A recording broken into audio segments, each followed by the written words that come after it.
अच्छा, जो जो लोग भगवान पर भरोसा नहीं कर पाए, आज वो लोग बड़े परेशान भी हैं। इसलिए आप भगवान पर पूर्ण रूप से विश्वास के साथ जुड़ो, भरोसा पूरा रखो। जब भगवान यहाँ आकर बैठ जाएंगे हृदय में, मन मंदिर में, तो अपने आप संसार के जो दरवाजे हैं, आप कहते हैं हमारा भाग्य मंद पड़ा है, आप कहते हैं हमारा भाग्य सो रहा है, आप कहते हैं हमारे भाग्य में तो है ही नहीं। याद रखना, आपके भाग्य में सब कुछ है, पर कई बार हम उस जगह तक पहुंचने के लिए हम मेहनत नहीं करते, कर्म नहीं करते, विश्वास नहीं रखते, हार जाते हैं। तो फिर हम वहां तक ना, हमारे भाग्य में लिखा है कि हम ये उपलब्धि पाएंगे, पर भाई उस उपलब्धि तक पहुंचने के लिए मेहनत तो करनी पड़ेगी। हमारे भाग्य में बहुत कुछ लिखा होता है, पर हमें मिलता वही है। भाई जमीन के भीतर पानी है कि नहीं है? अब नीचे का पानी पीना है तो कैसे मिलेगा?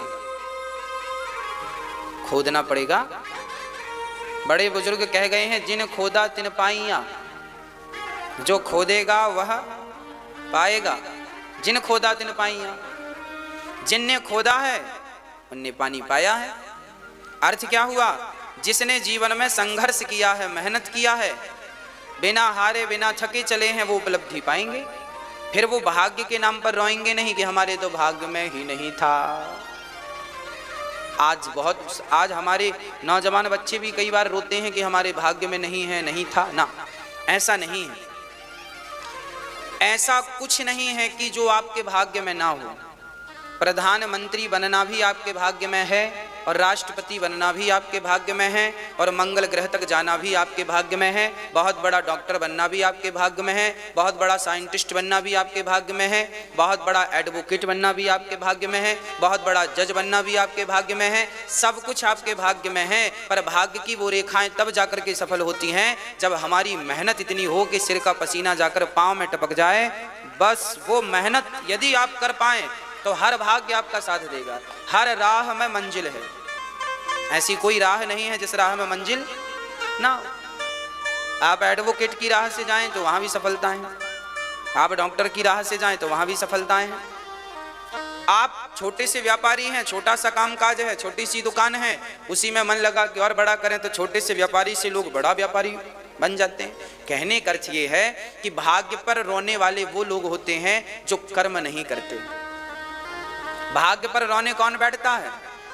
हमारे तो भाग्य में नहीं था। भाग्य पर वही लोग रोते हैं जो कर्म करना नहीं जानते। यदि आपने बड़ी मेहनत की होती, कड़ा प्रयास किया होता, तो सफलता आपके कदम चूमती। इसलिए जो व्यक्ति असफल हुए हैं उन्हें एक बार फिर खड़ा होकर के हिम्मत करके आगे चलना चाहिए। मुझे विश्वास है कि हमारे भारत के युवा, हमारे भारत के बच्चे, आप सभी सफल होंगे। बस मेहनत करिए और मेरे श्याम सुंदर पर पूर्ण विश्वास रखिए। यदि आपने विश्वास रखा है तो आपके रास्ते में जितना बाधा है, रास्ते में जितनी भी बाधा है, बाधाओं के दरवाजे ताले वैसे ही टूट जाएंगे जैसे वसुदेव जी के ताले जेल के अपने आप टूट गए और श्याम सुंदर को लेकर वो पहुंच गए, भगवान तक पहुंच गए। श्री वसुदेव जी कहाँ पहुंच गए? भगवान को लेकर पहुंच गए माता यशोदा के पास। कृष्ण को रखा, कन्या को लिया, वापस आए तो माया ने फिर जकड़ लिया। माधव को लेकर चलोगे तो बंधन से मुक्ति मिलेगी, और माया को लेकर चलोगे तो बंधन ही मिलेगा। इसलिए माया नहीं, माधव भगवान का साथ हो। और जब भगवान का उत्सव मनाया गया, सारे ब्रजवासी झूम झूम के नाचने लगे। नंद बाबा ने अपना सारा खजाना लुटा दिया, सोना चांदी हीरा मोती बरसाए, इतना धन लुटाया नंद बाबा ने, कीच मच गई सोना चांदी की। रास्तों में सोना ही सोना भरा है, पूरा रास्ता। सामान्य जगह तो कीचड़ होता है, कीचड़, पर नंद महल के आसपास की जो गलियां थीं वहां सोना चांदी हीरे मोती का कीचड़ था। सारे ब्रजवासी सोना चांदी ले तो गए, पर बाद में उनको पता चला कि सोना चांदी हीरा मोती से ज्यादा कीमती एक और हीरा है। लोगों ने कहा कौन सा? जाकर नंद भवन में देखा तो श्याम सुंदर मुस्कुरा रहे थे, और जिसकी तरफ देखकर कन्हैया मुस्कुरा देते बस वो तो अपने हाथ से सोना चांदी छोड़ करके बस भगवान की तरफ टकटकी लगाकर देखता। और जब भगवान से नजरें मिल जाती तो फिर उनके बाद किसी को देखने की जरूरत ही नहीं है। भगवान को पा लेने के बाद सोना चांदी हीरे मोती की वही वैल्यू है जो आपके लिए धूल और मिट्टी की वैल्यू है। भाई आपके हाथ में एक मुट्ठी रेत दे दी जाए, उस एक मुट्ठी रेत की आपके लिए क्या वैल्यू है, क्या कीमत है। हाथ में आप बालू लेंगे, आप अभी सड़क में खड़े होकर बालू अपने हाथ में लीजिए, उस बालू को आप थोड़ी देर देखेंगे, फेंक देंगे, आगे बढ़ जाएंगे, क्या मूल्य है उसका, कोई मूल्य नहीं है। उसी तरह भगवान के सामने संसार के विषयों का, संसार के सुविधाओं का, सोना चांदी का कोई मूल्य नहीं। ब्रजवासियों ने सब छोड़ दिया, बस टुकुर टुकुर वो भगवान को देखते। प्रभु हमारा तो धन यही है, यद वैष्णवानाम धनम, भक्तों का धन तो भगवान है। भक्तों का धन कौन, भक्तों का धन हमारो धन राधा, श्री राधा श्री राधा। अच्छा मीराबाई भी गाती हैं, पायो जी मैंने राम रतन धन।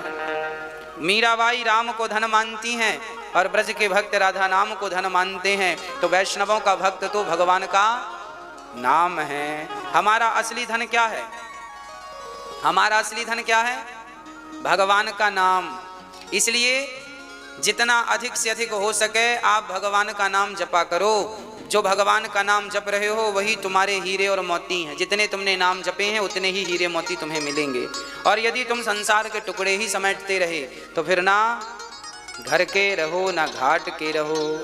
जिनके पास बहुत दौलत थी वो दौलत समेटने वाले जब मरे तो याद रख सिकंदर के हौसले तो वाली थे, जब गया जमी से तो दोनों हाथ खाली थे। सब खाली है, कुछ भी हाथ नहीं लगा। अब तो उत्सव चालू, ब्रजवासी बधाई दे रहे हैं। कितना सुंदर श्रृंगार ठाकुर जी का है ना। आंखें बड़ी बड़ी कन्हैया की, कजरारे से नयन, नैन तुम्हारे कजरारे। बाल कैसे हैं और घुंघराले बाल। भगवान के बाल इतने सुंदर थे कि भगवान के बालों को देखकर भगवान भी मोहित हो जाते थे, इतने सुंदर बाल थे भगवान के। नैन तुम्हारे कजरारे, आंखें बड़ी बड़ी काली काली सी, है ना। अच्छा भगवान ने कितने बढ़िया बनाया है ना, आपको कितना बढ़िया बनाया है। आंखें कितनी सुंदर, छवि कितनी सुंदर। जब आपको इतना सुंदर बनाया है तो वो बनाने वाला आपको स्वयं कितना सुंदर होगा, है ना। भगवान को देखकर सब लोग मोहित हो गए, सब भूल गए। भगवान इतने सुंदर थे कि कोई कल्पना भी नहीं कर सकता था। अब भगवान की आगे की लीला हम सुने, उसके पहले आप अपनी ये लीला पूरी कर लो। मैया बैठ जाओ, मेरी माँ इस तरफ आ जाओ, आपके लिए यहाँ जगह खाली है, बैठ जाओ।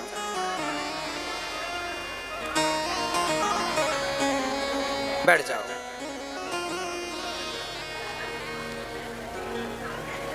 भगवान श्री कृष्ण अभी 6 दिन के थे, उत्सव चल ही रहा था कि भगवान को मारने के लिए पूतना मौसी का आगमन हो गया। पूतना लोक बालघिनी राक्षसे रुधिरासना, जिघांसयापहरये स्तनम दत्वाप सद्गतिम। पूतना मौसी चल पड़ी श्याम सुंदर को मारने, अपने स्तनों में जहर भर लिया और चल पड़ी मौसी जी। अब पूतना मौसी अपनी शकल बदल करके, रूप बदल करके जा रही हैं। थी तो बिल्कुल कुरूपणी पर बहुत स्वरूपवान बन गई मौसी जी, बड़ी सुंदर बन गई। ये कंस की मंत्री थी। हाँ मैया शांति से मेरी माँ, हाँ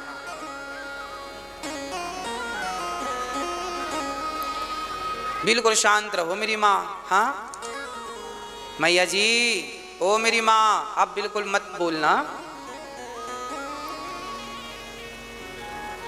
पूतना मौसी भगवान को मारने के लिए चली। कंस की ये दासी थी, कंस की रिश्तेदार है पूतना मौसी। जहर भर के जा रही। अच्छा पूतना खाती पीती क्या थी? बच्चों को मार मार के खा जाती थी, उनका रक्त पीती थी, मांसाहारी थी।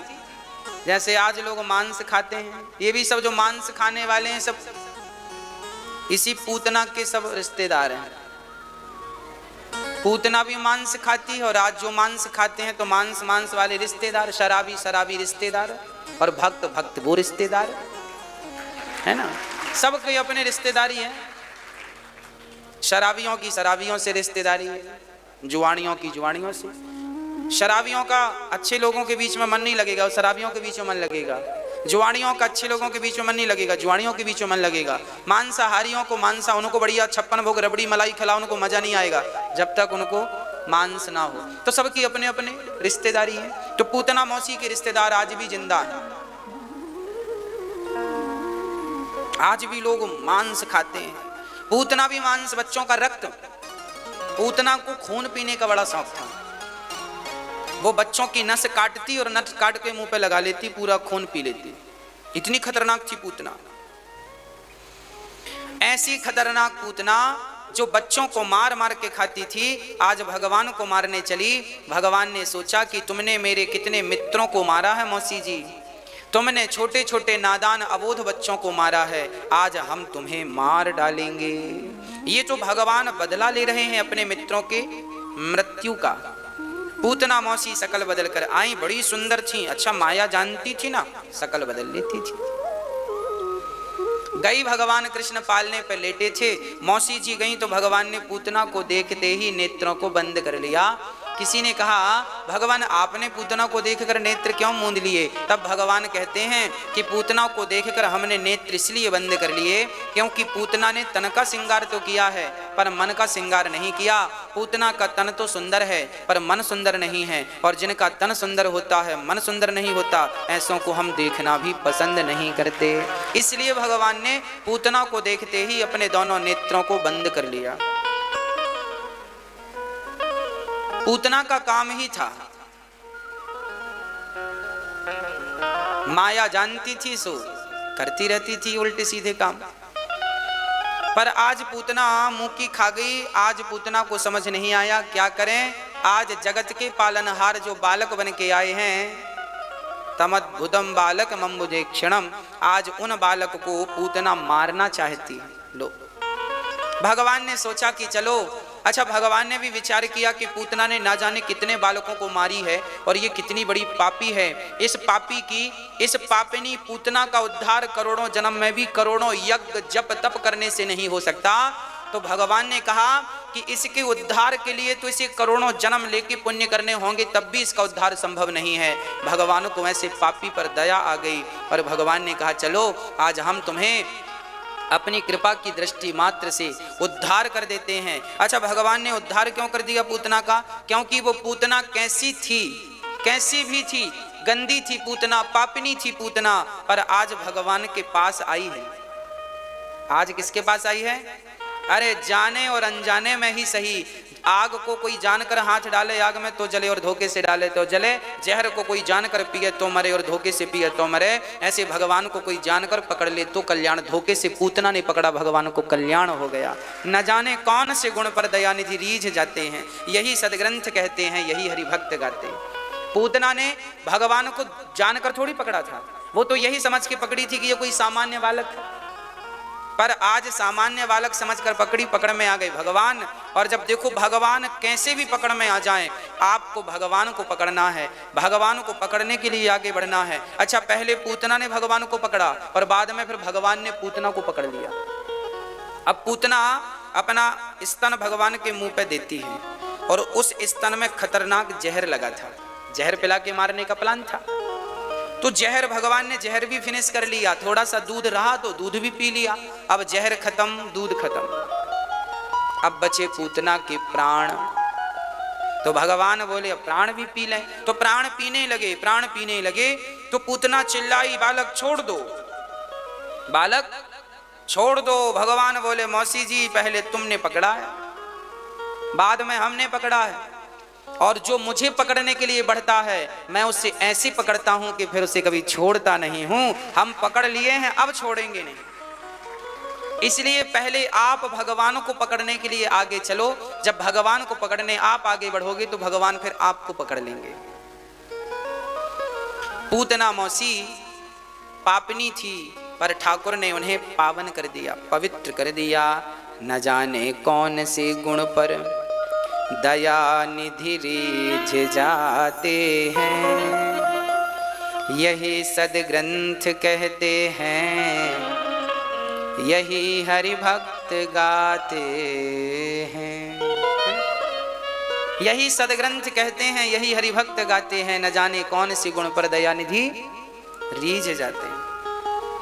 भगवान ने पूतना को उतार दिया, वह गति दी भगवान को। भगवान ने पूतना को वह गति दी जो गति कौशल्या माँ, सुमित्रा माँ और यशोदा माँ को मिलने वाली थी। भगवान पूतना जैसी पापनी को उतार दिया और आंखों से देखा भी नहीं भगवान ने। कहने का तात्पर्य यह हुआ कि जो मेरी शरण में आ जाता है मैं उसे बिना देखे तार दिया करता हूं। ये नेत्र बंद करने के पीछे का भाव है। भगवान कहते हैं जो मेरी शरण में आ जाएगा मैं उसे बिना देखे तार दूंगा। हाँ, बिना देखे। भगवान ये नहीं देखते कि आप में गुण कितने हैं, अब गुण कितने, भूल जाते हैं। आप केवल एक बार शरण में चले जाओ। भगवान ने तार दिया। इसलिए भक्त कहते हैं नाथ नाथ हमको भी तारो, तारा है सारा जमाना, नाथ हमको भी तारो। तो भगवान केवल तारना जानते हैं। पूतना जैसी पापनी को ठाकुर जी ने तार दिया। अब भगवान आगे की लीला करते हैं। एक दिन क्या हुआ, भगवान ने करवट, भगवान थोड़ी बड़े हो गए तो भगवान ने करवट बदली। तो माँ यशोदा ने उत्सव रखा, आज छोरा बड़ो है गयो है, अब याके उत्सव की ताई हम तो बड़ो उत्सव रखेंगे। कौन सा उत्सव? सारे ब्राह्मणों को बुलाकर भोजन कराएंगे, है ना। सारे ब्राह्मणों को भोजन बुलाकर खवाएंगे, दक्षिणा देंगे। छोरा की आयु लंबी है जाएगी। आप भी अपने बच्चन को विप्र देवताओं का आशीर्वाद दिलाते रहा करो।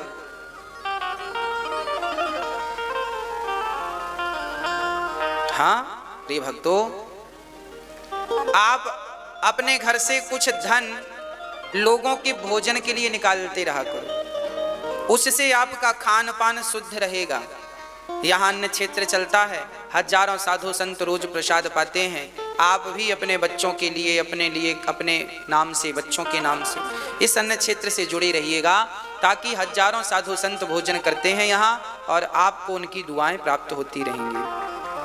प्रिय भक्तों, भगवान करवट बदले तो मैया ने उत्सव रखा। भगवान को छकड़े के नीचे सुलाई दिया और सकटा सुरा के बैठ गया गाड़ी में। और जब जागे भगवान तो एक लात जमाई, गाड़ी ऊपर गई और सकटा सुर जाके कंस के द्वार पर गिरा। सकटा सुर का तो उद्धार हुआ, गाड़ी धड़ाम से नीचे गिरी। जितना सामान गाड़ी पे रखा था सब टूट गया, दूध दही के मटके रखे थे सब टूट गए। अर्थ क्या निकला? भगवान ने गाड़ी में लात क्यों मारा? क्योंकि मैया यशोदा भगवान को नीचे लेटाती है। कई बार हम लोग यही गलतियां करते हैं। गलती यह करते हैं कि हम लोग अपने काम को ऊपर कर लेते हैं और भगवान को नीचे कर देते हैं। अपनी वाहवाही लूट लेते हैं, अपने नाम, अपनी उपलब्धि कर लेते हैं, भगवान को कुछ मिलता ही नहीं है। आप कहते हैं, देखो आज मैं आपको बहुत बढ़िया बात बताऊं, आपके जीवन में जो भी उपलब्धि आपको मिले उस उपलब्धि का पूरा आप भगवान को जिम्मेदारी दें। प्रभु आपके बदौलत, मेरी मेहनत नहीं, आपकी कृपा की बदौलत मैंने ये उपलब्धि पाई। उस उपलब्धि को आप ना रखकर बिहारी जी के चरणों में रखोगे तो वह उपलब्धि टिकी रहेगी। योगक्षेमम वहाम्यहम्, भगवान गीता में वचन देते हैं कि जो भी मेरी शरण में है उसे मैं महान तो बनाता हूं, पर उसकी महानता की रक्षा भी मैं ही करता हूं। अच्छा, आपको आज धन दे दिया भगवान ने, तो जरूरी थोड़ी है कि साल भर बाद भी आपके पास इतना ही धन रहेगा, क्योंकि कई लोग ऊपर से नीचे आ जाते हैं। जब आप भगवान की शरण में जाएंगे तो भगवान धन देते भी हैं और दिए हुए धन की स्वयं रक्षा भी करते हैं, ताकि मेरे भक्त का उत्कर्ष बना रहे, इसका कभी पतन ना हो। योगक्षेमं वहाम्यहम् ये यथा मां प्रपद्यन्ते तांस तथैव भजाम्यहम्। जो मुझे भजता है उसका योगक्षेम, योगक्षेम का मतलब है, योग का अर्थ है दिया हुआ धन और क्षेम का अर्थ है उस दिए हुए धन की रक्षा। तो योगक्षेमं वहाम्यहम्, तुम्हारे धन की रक्षा भी मैं करूंगा यदि तुम मेरे में समर्पण करते हो तो। इसलिए आपके जो पुत्र हैं, इन पुत्रों की सुरक्षा आप थोड़ी करेंगे, भगवान को सौंप देंगे तो वही आपके पुत्रों की रक्षा भी करेंगे, वही आपके परिवार की रक्षा भी करेंगे। हम तो सीधा कहते हैं सब भगवान को सौंप देने से फायदा है, सब ज्यों का त्यों बना रहेगा बढ़ते क्रम में। कब? जब भगवान से संबंध होगा तब। भगवान से जुड़ने में बहुत फायदे हैं, नुकसान भगवान से संबंध तोड़ देने में।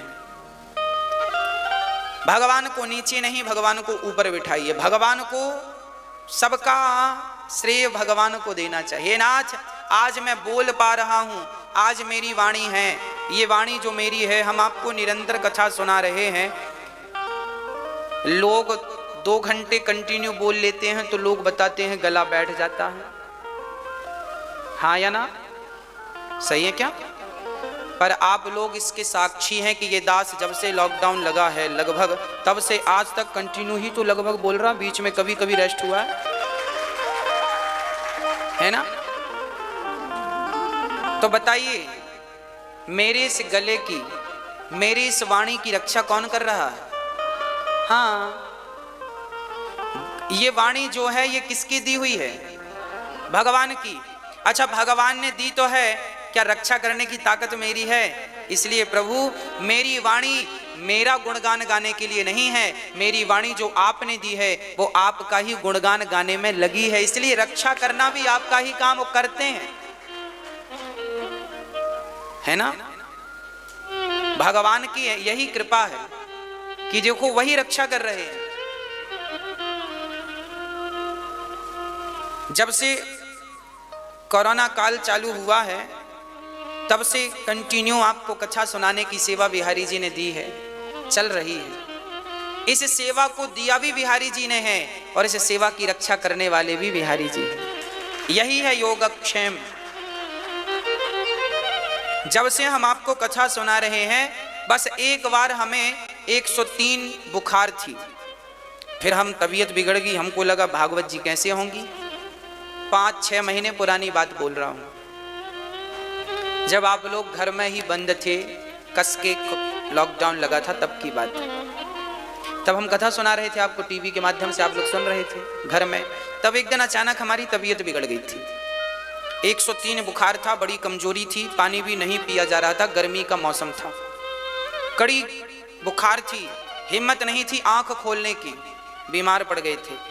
सोच रहे थे बिहारी जी कि आज कथा नहीं कह पाएंगे, पर 2:30 बजते अपने आप बिहारी जी ने ठीक किया और कथा भी आपको हमने बराबर सुनाई। आपको महसूस नहीं हुआ होगा कि हमें बुखार है, तबीयत खराब है, जबकि उस समय शरीर 103 टेम्परेचर था, तापमान था, जल रहा था शरीर, पर फिर भी बिहारी जी ने रक्षा की।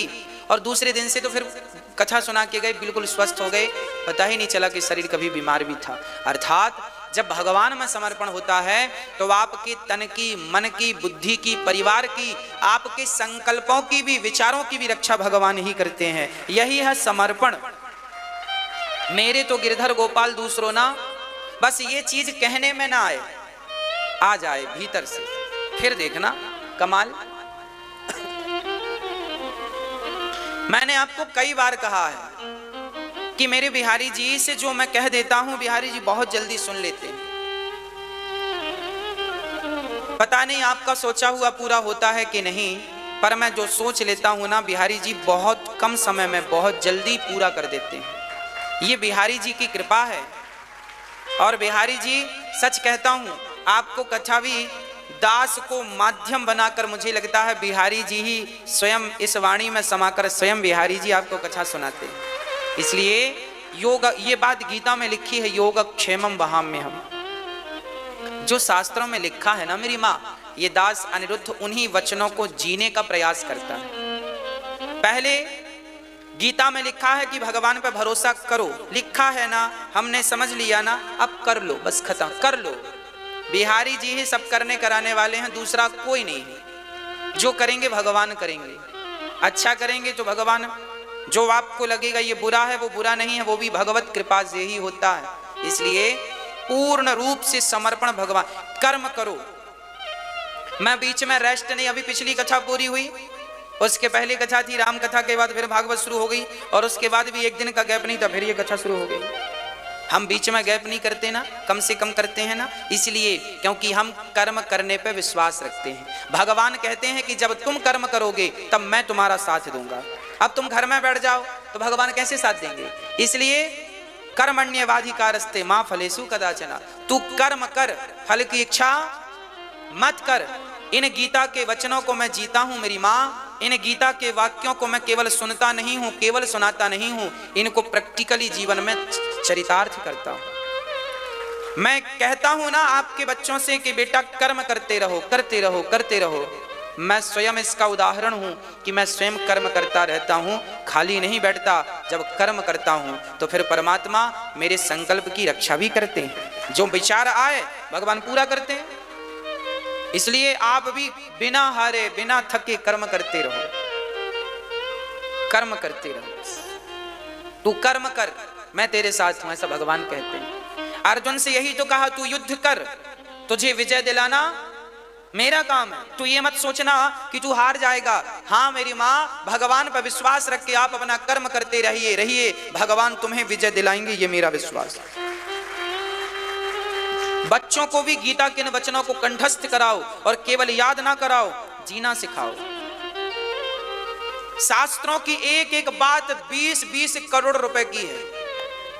शास्त्रों की एक एक बात 20-20 करोड़ रुपए की है, पर आजकल लोग उसे मानती नहीं। मैंने माना है, मैंने जिया है शास्त्रों के वचनों को।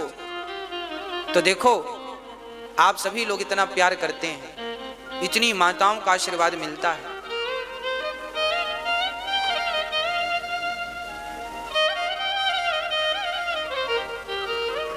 मैं जब छोटा था तब मैं सोचा करता था कि ये छुआछूत जातवाद मैं कैसे मिटाऊंगा, कैसे मिटाऊंगा। मेरे अंदर एक ही सपना था कि मेरा पूरा भारत एक मिलकर रहे, किसी के प्रति किसी के अंदर नफरत ना हो, किसी के प्रति किसी के अंदर घृणा ना हो, सब प्रेम से रहें। और मैं अपने गांव में जब गरीबों को देखा करता था तो तब तो छोटा ही था, पर ये विचार आता था कि हे भगवान, इन्हें भी खूब धन दो, इन्हें भी खूब अमीर बनाओ, ताकि ये भी बहुत अच्छे से अपना जीवन यापन कर सकें। मैं सोचता था कि कैसे मैं अपने देश की व्यवस्थाओं को ठीक करने में अपनी भूमिका निभाऊंगा। और देखो जब विचार थे तो आज मैं बहुत ज़्यादा तो नहीं, पर गिलहरी की तरह एक छोटा सा कार्य ये ज़रूर करता हूँ कि यहाँ वृद्ध माँओं में कोई भी माँ हो, चाहे वो माँ ब्राह्मण हो, क्षत्रिय हो, वैश्य हो, शूद्र हो, मैं किसी माँ से जात ना पूछकर, किसी माँ का धर्म ना पूछकर, केवल माँओं के चरण धोकर, केवल माँओं की सेवा करके ही मैं अपनी इंसानियत का परिचय समाज को देना चाहता हूँ। यही है इंसानियत, यही है इंसानियत। सब में भगवान है। आज समाज में जो जातवाद के झगड़े हैं, मैं इनको समाप्त करना चाहता हूं। और मैंने समाप्त करने के लिए केवल कहा नहीं है कि आप करो झगड़े समाप्त, मैंने उन्हें प्रैक्टिकली किया। मैं सारी माँओं के पांव दबाकर, सारी माँओं के चरण धुलकर, सारी माँओं की सेवा करके केवल यही तो आपको समझाना चाहता हूं कि देखो यही तो भगवान है। जब आपकी सेवा से कोई मुस्कुरा देता है, हंस देता है, प्रसन्न हो जाता है, तो याद रखना आप अमर हो जाते हैं उनकी दुआओं से। और क्या चाहिए तुम्हें? यही तो धन है।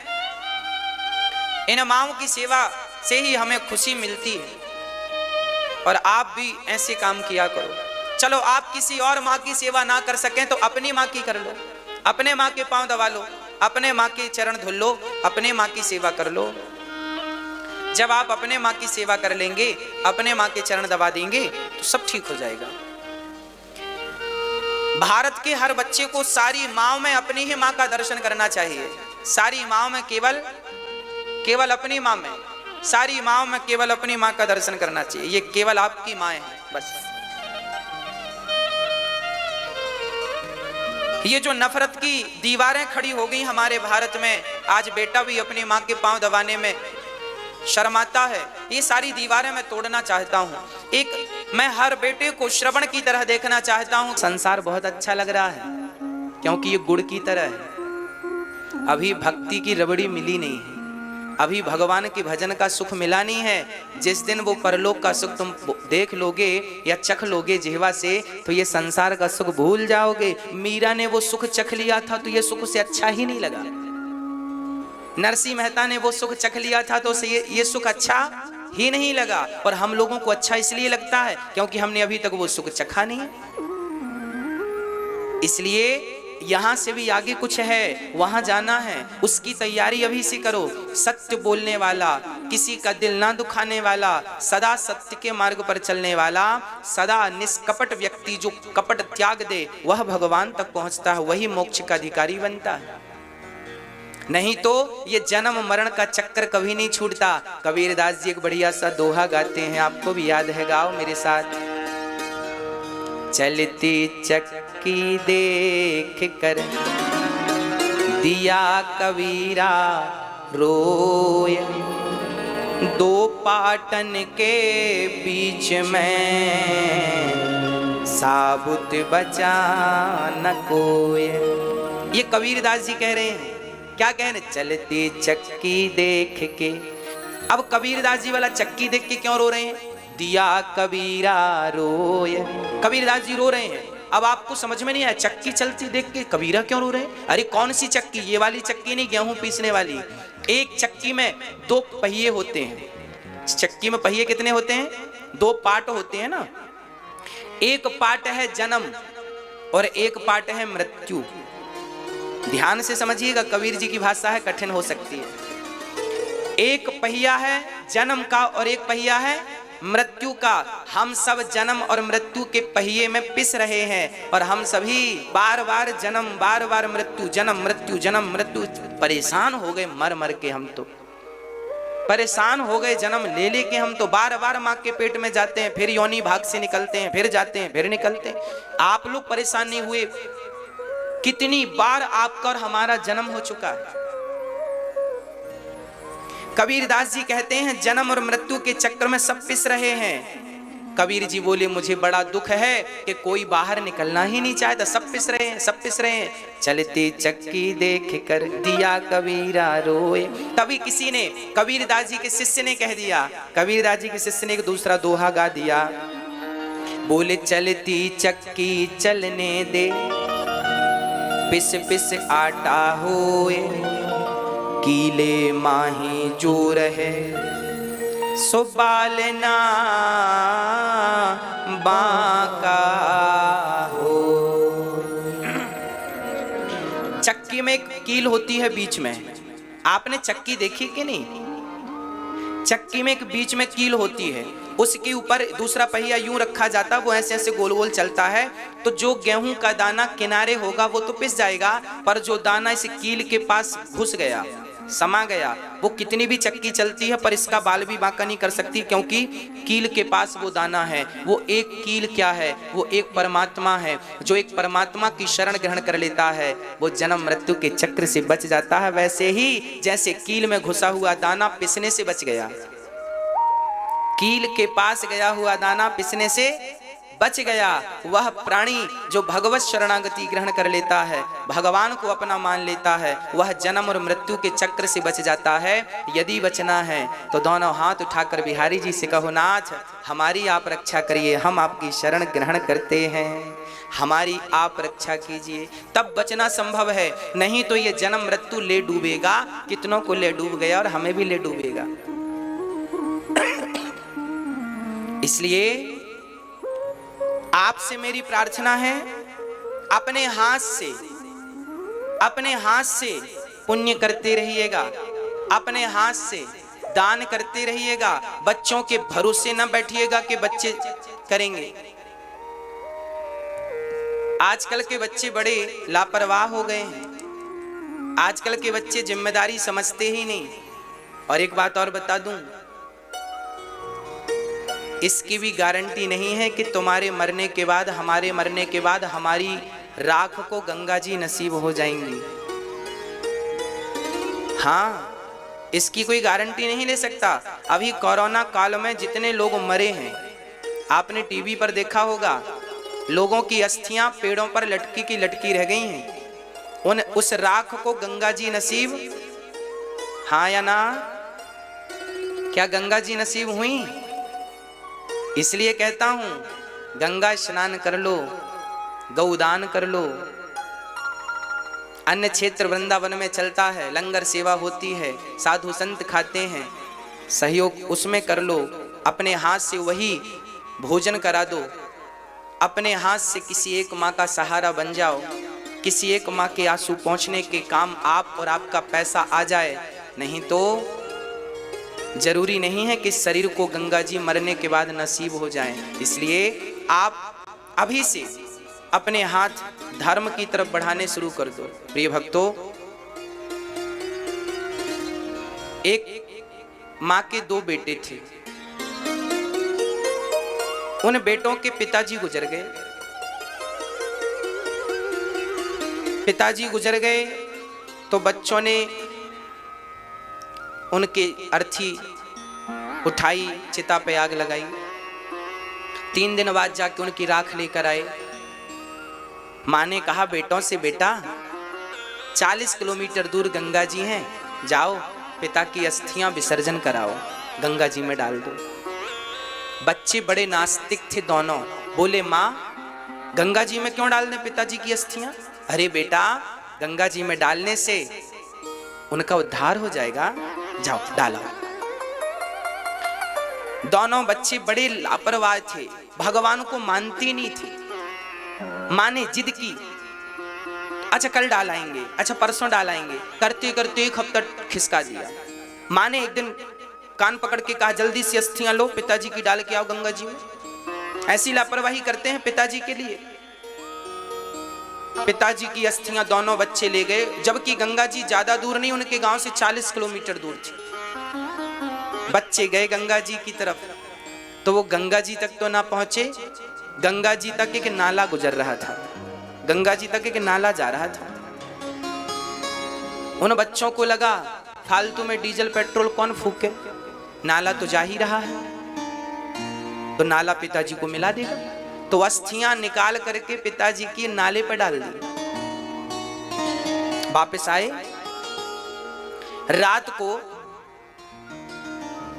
उन बच्चों की मां को उनके पति ने स्वप्न में कहा, देख तुमने और हमने बच्चों को संस्कार नहीं दिए, हमारी अस्थियां इन्होंने नाले में डाल दी, गंगा जी में नहीं डाली। तुरंत मां जागी। तुरंत मां ने जाग कर बच्चों को जगाया, क्यों रे बेटे की, पिता की अस्थियां तुमने गंगा जी में नहीं डाली? बच्चों ने कहा, मां आपको कैसे पता? अरे तेरे पिताजी आए थे सपने में। बच्चों ने कहा, देखो तो पिताजी भी कैसे हैं। 30 किलोमीटर चल करके वापस आ गए मां के पास। 10 किलोमीटर आगे जाके खुद गंगा जी में नहीं मिल सके। सपना देने वापस आ गए मां को, खुद गंगा जी नहीं जा सके। ऐसे बच्चे भी मिल जाएंगे, इसकी कोई गारंटी नहीं है कि नहीं मिलेंगे। इसलिए आप, मेरी प्रार्थना केवल इतनी है कि आप अपनी सदगति बच्चों के भरोसे मत छोड़िएगा। बस आप अपने मरने के बाद जो जो आपको चाहिए, दानवीर कर्ण जब मरे थे ना, महाभारत की घटना बोल रहा हूं मेरी मां, दानवीर कर्ण जब मरे थे तो उनको स्वर्ग में सोने की रोटियां परोसी गई थी। सोने की रोटियां। कर्ण ने कहा, हम सोने की रोटियां खाएंगे क्या? इंद्र ने कहा आपने पूरी जिंदगी गोल्ड दान किया है, सोना दान किया, इसलिए सोने की रोटियां। आपने कभी किसी को रोटियां तो खिलाई नहीं, आप केवल स्वर्ण दान करते रहे हैं। कर्ण ने केवल स्वर्ण दान किया है, इन्होंने रोटियां नहीं खिलाई किसी को, भोजन नहीं कराया। अब आपको भोजन यहां कैसे मिलेगा? कर्ण ने कहा फिर क्या करें? बोले अपने बच्चों से कहो कि वो तुम्हारे नाम का भोजन प्रसादी कराएं, भंडारा लंगर चलाएं। तब उनके बच्चों ने उनके लिए भंडारा किया, सारे साधु संतों को झाड़ा, भोजन कराया सबको, और तब कहीं जाकर कर्ण को भोजन की व्यवस्था हुई। जब हम यहाँ किसी को रोटियां खिलाते हैं तो वह रोटियां हमारे लिए परमात्मा सुरक्षित कर देता है हमारी जरूरत पर। इसलिए यही है अपने मरने की व्यवस्था करना। तो आप जो भी पुण्य करते हैं वो आप अपने लिए करते हैं। इसलिए वृंदावन में जो वृद्ध माताएं हैं, इन माताओं के द्वारा जब ये खाती हैं ना तो वो आप तक ही पहुंचना है। वृंदावन में जो गौरी गोपाल अन्न क्षेत्र चलता है, हजारों लोग रोज भोजन करते हैं, वहां जब रोटियां बटती हैं तो वो आपके ही खाते में वापस आती हैं। इसलिए अपने जीवन में पुण्य से जुड़े रहिएगा और अपने हाथ से सारा पुण्य करिएगा। मरने के बाद बच्चे करेंगे वो प्लस है, नुकसान थोड़ी है। पर आपने अपने जीते जी क्या किया है, ये प्रश्न खड़ा होगा ना कि सबको कुछ बच्चों की भरोसे छोड़ा, बच्चे करेंगे तेरी ही, तुम क्यों नहीं करोगे अपनी कुछ? इसलिए आप खुद अपनी जिम्मेदारी निभाइए। प्रिय भक्तों, मनु जी महाराज के दूसरे बेटे का नाम है प्रियव्रत। प्रियव्रत जी का वंश बड़ा अद्भुत है। प्रियव्रत जी के वंश में प्रियव्रत जी का विवाह विश्वकर्मा की पुत्री वरहिष्मती से हुआ। इन्हीं के वंश में हुए हैं ऋषभदेव जी। ऋषभदेव जी के 100 बच्चे हुए। ऋषभदेव जी ने अपने सारे बच्चों को उपदेश किया, सारे बच्चों से कहा नायम देहो देह भाजाम्रलोके कष्टान कामान नरहते विडभुजाम। ये सारे बच्चों को बुलाया और एक पिता, जब पिताजी मरने लगे तो उन्होंने अपने बच्चों से यही कहा कि बेटा ये शरीर क्यों मिला है? कभी तुमने सोचा है? आप लोग भी अपने बच्चों को बैंक बैलेंस बाद में दिया करो, प्रॉपर्टी बाद में दिया करो, पहले प्रॉपर्टी संभालने के संस्कार तो दे दो। संस्कार नहीं दोगे तो प्रॉपर्टी मिट्टी में मिला देंगे, हाँ या ना? इसलिए बच्चों को संस्कार देना सीखिए। एक सर्कस था, आजकल तो सर्कस बंद हो गए। आपने कभी सर्कस देखा है? पहले बहुत सर्कस होते थे, हम लोग जाते थे देखने के लिए। सर्कस में शेर हुआ करते थे, हाथी हुआ करते थे, वो अपना गेम खेल खेल के हमारा मनोरंजन किया करते थे। एक सर्कस था, उस सर्कस में 12 शेर थे।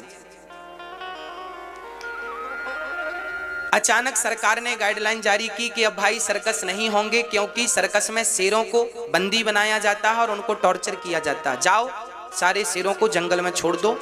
सारे सर्कस, भारत के सर्कसों पर बैन लग गया, आज भी लगा। एक व्यक्ति के बड़ा सर्कस था, 12 शेर थे, उसे पता चला कि सरकार ने रोक लगा दी, तो उसने अपने सारे शेर जंगल में छुड़वा दिए। एक ट्रक में भरवाया और जंगल में छुड़वा दिए। 15 दिन बाद खबर आई कि उन 12 शेरों में से 8 शेरों का शिकार जंगली कुत्तों ने कर लिया। जंगल के कुत्तों ने शेरों का शिकार कर लिया।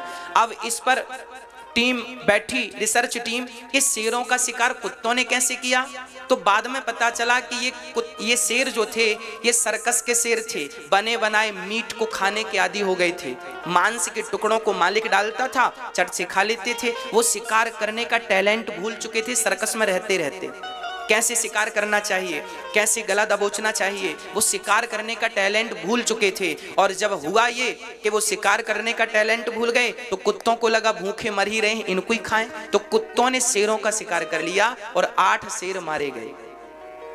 याद रखना मेरी माँ, जो माँ बाप जो माँ बाप अपने बच्चों को बहुत प्रॉपर्टी, बैंक बैलेंस, बहुत सारा पैसा छोड़कर जाते हैं, एक्चुअली वह माँ बाप अपने बच्चों को सर्कस का शेर बना देते हैं। जो बाप की संपत्ति पर, बाप के टुकड़ों पर पलने के आदी हो जाते हैं, खुद के कमा के खाने का जो टैलेंट है भूल जाते हैं। इसलिए बच्चों को स्वावलंबी बनाने के लिए पहले उनके पांव में खड़ा होना सिखाइए, उनकी कमाई से उनको खाने दीजिए, उनकी कमाई से आप भी खाइए, और अपनी कमाई जब देख लीजिए कि बेटा योग्य है, बेटा लायक है, ये मेरी प्रॉपर्टी का सही उपयोग करेगा, तब उसे दीजिए। नहीं तो अपने धन का धर्म कर लीजिएगा, यही तुम्हारी पूंजी बनेगी। नहीं तो वो अधर्म में तो लगा ही देगा, सुरा और सुंदरी में लगा देगा, पी लेगा और स्त्रियों का नाच नचवाएगा। विचार कर लीजिएगा बच्चों को धन देने के पहले। यदि आपका बेटा गलत आचरण करता है और गलत संगत करके आपके धन का दुरुपयोग करता है, तो उसका पाप आपको लगेगा। आपने क्यों दिया गलत व्यक्ति को धन? क्यों दिया? गलत व्यक्ति को, गलत बेटे को बंटवारे में यदि वो योग्य है तो मिलना चाहिए, सपोर्ट होना चाहिए, पर दुरुपयोगी है, गलत राह पर है, तो कितना भी दे दो आप, मिट्टी में मिला देगा। देते जाओ, देते जाओ। इसलिए मैंने विदेश के किसी व्यक्ति के बारे में सुना था कि उस व्यक्ति ने, उसकी हजारों करोड़ की प्रॉपर्टी थी, 1-2 करोड़ की नहीं, हजारों करोड़ की प्रॉपर्टी थी, और एक ही बेटा था, और उस पिता ने हजारों करोड़ की प्रॉपर्टी सारी की सारी सरकार को दान कर दी। किसी ने कहा साहब आपका तो बेटा है और आप प्रॉपर्टी सरकार को दे रहे हैं, बेटे को क्यों नहीं? तब उस बाप ने कहा था कि मैंने जिस टैलेंट से हजारों करोड़ बनाए हैं, वो टैलेंट मैंने बेटे को दे दिया। अब वो टैलेंट उसको दे दिया, अब वो चाहे तो हजारों करोड़ वो खुद बना ले। अब मैंने जो बनाया है मैं दान कर रहा हूं, जिस टैलेंट से कमाया है मैंने टैलेंट दे दिया है। भाई सूत्र ही तो कारगर होता है, सूत्र ही तो कारगर है। तो सूत्र दे दिया, कमाए बेटा अपना। मैं संपत्ति उसे दे दूंगा तो करेगा क्या वो?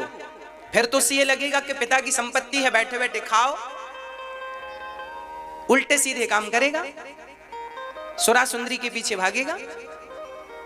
जब व्यक्ति खुद से पैसा कमाता है ना, तब 2 पैसे की वैल्यू समझता है, और फोकट का मिल जाए तो उस पैसे की वो वैल्यू नहीं करता। हाँ या ना? हाँ या ना? इसलिए आप अपने बच्चों को पहले कमाने दीजिए, कंधे मजबूत कीजिए, उनको परखिए कि ये बच्चे मेरे कितने योग्य हैं, पहले से ना पकड़ा दीजिए उनको। मैंने 7वीं क्लास में एक पाठ पढ़ा था, मुंशी प्रेमचंद्र की एक कहानी मैंने पढ़ी, हमारी हिंदी की बुक में थी ये कहानी। मुंशी प्रेमचंद्र इसको लिख रहे हैं। कहानी का नाम था अपनी कमाई। अपनी कमाई। इस अपनी कमाई को किस प्रकार से लिखा मुंशी प्रेमचंद्र जी ने, जरा सुनिएगा। मैया बैठ जाइए शांति से, शांति से केवल कथा सुनिएगा।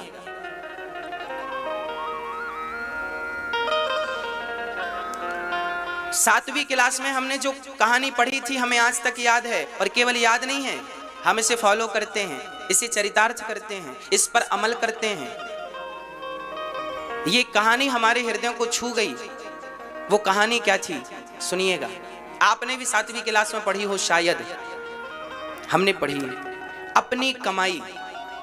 एक राजा था, उस राजा का एक बेटा था। राजा बूढ़ा हो गया, राजा को समय आया कि अब मैं अपने बेटे को राजा बना दूं। एक राजा अपने पुत्र को राजा बनाने का सोच रहा था, पर राजा बड़ा बुद्धिमान था। राजा ने सोचा कि मैं अपने बेटे को यदि राजा बना दिया तो ये राज सत्ता संभाल पाएगा कि नहीं, पहले इसकी परीक्षा कर लूं। तो राजा ने अपने बेटे से कहा, जाओ तुम अपनी मेहनत से 2 पैसे कमा कर लाओ। एक राजा अपने बेटे से कहता है, जा अपनी मेहनत के 2 पैसे कमा कर ला। बेटा चला और माँ से कहा, माँ 2 पैसे दे दो। पिताजी ने कहा, कमा कर ला, मैं कह दूंगा कि कमा लाया। तो माँ ने जल्दी से निकाल कर 2 पैसे दे दिए। बेटा गया, पिताजी 2 पैसे ये रहे। पिताजी ने उस 2 पैसे को भट्टी पर डाल दिया, ये ले। जब भट्टी पे डाला तो वो रोने लगा। पिताजी ने कहा रोता क्यों है, जा कमा के ला, अपनी कमाई से लाना। बेटा फिर गया तो मामा जी से मांग कर ले आया। पिता ने फिर उसे भट्टी पे डाल दिया। फिर गया तो बुआ जी से मांग के ले आया। अब पिता ने बिल्कुल आदेश कर दिया, मेरे रिश्तेदारों में कोई भी इसे पैसे ना दे, और यदि देगा तो मैं भूल जाऊंगा कि वो रिश्तेदारी है, फांसी पर लटकाऊंगा। अब सब डर गए। कोई, वो सबसे मांगे, माँ पैसे दो, माँ ने मना कर दिया। मामा पैसे दो, मामा ने मना कर दिया। बुआ जी पैसे, सब ने मना कर दिया। अब वो मजबूर बस चला और नगर में काम मांगा, भैया काम दे दो, काम। कहीं काम नहीं मिला। तब एक लोहा बिल्कुल गर्म किया था और घन पटकने वाले की जरूरत थी। पटकते ना लोहे, क्यों घन पटकने वाले की जरूरत थी। वो राजा का बेटा था, सुकुमार था। राजा के बच्चे ने कहा, भैया जी काम मिलेगा, हमें 2 पैसे की जरूरत है। कुम्हार ने कहा, दिन भर घन पटकेगा तब तुझे शाम को 2 पैसा दूंगा। उस बच्चे ने कहा ठीक है। अब दिन भर में उसे 2 पैसे मिलने हैं और काम क्या है, गरम लोहे पर पटकना है। अब तो वो सुकुमार बालक जब घन को, हथौड़े को पकड़ा तो छाले पड़ने लग गए हाथ में। वजनदार पटक रहा है और उसकी गर्मी उसे जला रही है। उसका गोरा बदन दिन भर में ही झुलसने लगा और शाम होते होते बिल्कुल हताश हो गया। उठा बैठा, उठने की हिम्मत नहीं। आज इतनी मेहनत की दिन भर, तब उसे शाम को जाकर लोहार ने 2 पैसे दिए, ये रही तेरी मेहनत की कमाई। वो 2 पैसे लेकर गया और पिताजी को दिया, पिताजी ये रहे पैसे। पिता ने उसे पैसे को लिया और फिर भट्टी पर डालने लगे। तो बेटा दौड़ पड़ा, पिताजी वो पैसे आपने भट्टी पर डाल दिए, मुझे गम नहीं, ये पैसे मत डालना पिताजी, मेरे सिर का पसीना पांव में गया है, इस पैसे के लिए इसे मत डालना। अब पिता ने हृदय से लगाकर कहा, बेटा अब तू राजा बनने के योग्य हो गया है, क्योंकि तू समझ गया कि 2 पैसे कैसे आते हैं। अभी तेरी माँ से तू पैसे मांग कर लाया तो मैंने उसे भट्टी पे डाल दिया, तू रोया नहीं, तू गिड़गिड़ाया नहीं, क्योंकि तुझे उस पैसे की वैल्यू पता नहीं थी, क्योंकि मांग कर लाया था। और जब कमा कर लाया तो उस पैसे की वैल्यू पता चली। तो मैं आपसे केवल इतनी प्रार्थना करता हूं कि आप कैसे भी करके अपने बच्चों को यह एहसास दिलाइए कि पैसे की वैल्यू क्या होती है। यदि आप ये एहसास दिला पाए तो आप सफल माता पिता हैं। नहीं तो आपके लिए शास्त्रों में एक चीज और लिखी है, माता शत्रु पिता वैरी, ये न वालो न पाठिता न शोभते सभा मध्य हंस मध्य वको यथा। वो माता पिता दुश्मन हैं जो अपने बच्चों को संस्कारी नहीं बनाते। माता शत्रु है जो अपने बच्चे को योग्य नहीं बनाती, संस्कारी नहीं अरे पढ़ा लिखा देना बड़ी बात नहीं है, क्या संस्कारी बनाया? स्कूलों में शिक्षा मिलती है मेरी माँ, स्कूलों में संस्कार नहीं मिलते, याद रखिएगा इस बात को। आजकल जितने भी स्कूल हैं, बड़े से बड़े टॉप से टॉप स्कूल, उनमें शिक्षा तो मिलती है, संस्कार नहीं मिलते। संस्कार तो केवल माँ बाप के स्कूल में ही मिल सकती है। माँ बाप और गुरु ही उसे संस्कारी बना सकते हैं। दुनिया की कोई ताकत नहीं है जो आपके बच्चे को संस्कारी बना सके। 3 लोग बना सकते हैं, या तो माता पिता या गुरु। ओनली 3 लोग आपके बच्चों में संस्कार का बीज बो सकते हैं। और यदि तीनों नहीं किए तो फिर जिंदगी बेकार है। तो आज आप निर्णय ले लीजिए कि अपने बच्चे को धन देना है कि संस्कार देना है। प्रिय भक्तों, ऋषभदेव जी महाराज ने अपने बच्चों को उपदेश दिया, इतना बढ़िया उपदेश दिया कि 12 बच्चे, उनके 9 बच्चे तो योगेश्वर हो गए और बाकी बच्चे धर्ममय जीवन व्यतीत करने लगे। और ऋषभदेव जी महाराज भगवान का चिंतन करते करते भगवान के अवतार थे सो भगवान में ही लीन हो गए। इन्हीं ऋषभदेव भगवान से जैन धर्म चालू हो गया, यहीं से जैन की उत्पत्ति हुई। ऋषभदेव जी इनके 24 तीर्थंकर में एक तीर्थंकर हैं। ऋषभदेव भगवान जो कि 24 अवतार में एक अवतार है। तो ऋषभदेव भगवान के सबसे बड़े पुत्र का नाम था भरत। भरत जी महाराज बड़े प्रेम से अपने राज्य का पालन करते थे। एक दिन अपनी प्रजा को इन्होंने भी संबोधित किया और प्रजा से संबोधन करते हुए कहा कि देखो ये मानव का देह हमें क्यों मिला है। बहुत कुछ समझाया, कोई समझने वाला नहीं।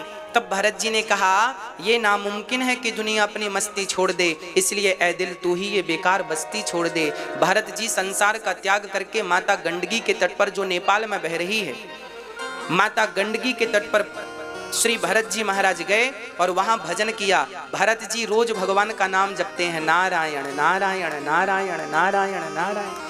एक दिन क्या हुआ, भरत जी गंडकी नदी में स्नान करने गए कि वहीं पर एक मृग का बच्चा, मृगी पानी पी रही थी। तभी एक शेर ने दहाड़ लगाई तो मृगी जान बचाने छलांग लगाती पानी में। उसी क्षण उसका गर्भ पानी में गिर जाता है और वो पानी में ही तड़प तड़प कर मृगी तो मर गई, पर नवजात बच्चा पानी में बहने लगा। भारत जी ने इस दृश्य को देखा, बचाकर उस बच्चे को अपनी कुटिया पर ले आए। मृग के बच्चे की जान बचाना बुरा नहीं था, पर भरत जी उस मृग के बच्चे को पाल लेते, अपनी कुटिया पर ले आए, घास खिलाए, उसको घुमाते टहलाते फिराते।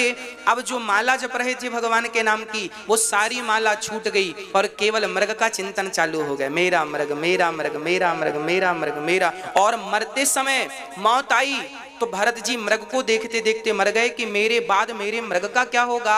और मृग का चिंतन करते करते करते करते भरत जी के प्राण निकल गए। और जब प्राण निकले तो यमराज जी ने कहा आप मृग का चिंतन करते करते आए हैं, इसलिए आपको मृग की योनि में जाना पड़ेगा।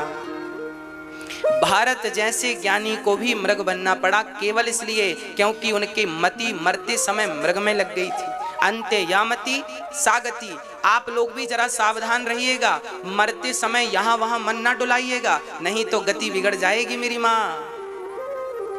मरते समय बिल्कुल सावधान रहा करो।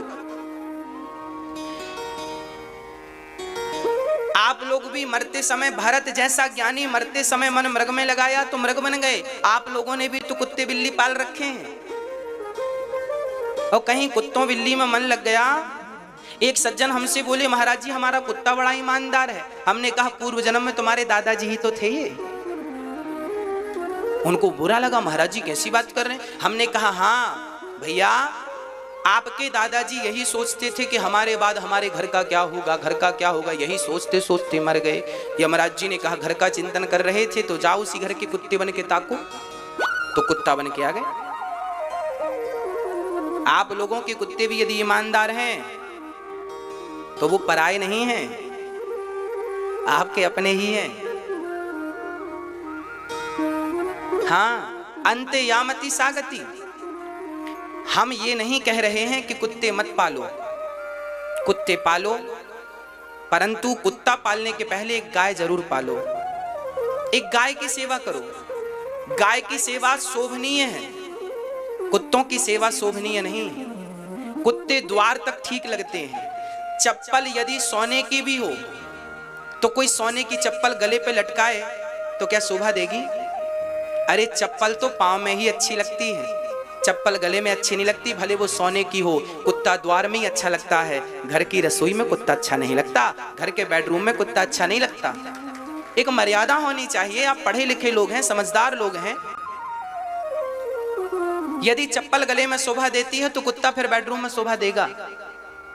यदि चप्पल पांव के अतिरिक्त और कहीं शोभा नहीं देती तो फिर कुत्ता भी द्वार के अतिरिक्त कहीं और शोभा दे ही नहीं सकता।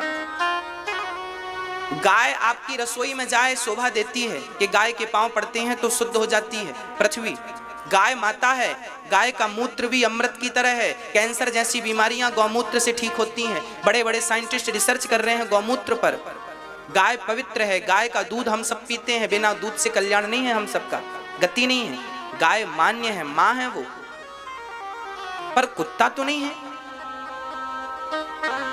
द्वार पर रखिए कुत्ते को। आजकल लोग लिखवा लेते हैं द्वार पर कुत्तों से सावधान। अब बताओ, द्वार पर लिखा है कुत्तों से सावधान, तो बताओ ये घर किसका है? घर किसका है बताओ? देखने से तो यही लगता है कुत्तों का घर है, कुत्तों से सावधान। घर ही कुत्तों का है, लिखा ही कुत्तों से सावधान, या रहते ही कुत्ते हैं। लिखा ही उनने खुद लिखा है, हम तो केवल व्याख्या कर रहे हैं। अब देखिए ये पढ़े लिखे लोग हैं, लिखवा रहे हैं कुत्तों से सावधान लो, ये पढ़े लिखे पता नहीं क्या पढ़ लिया।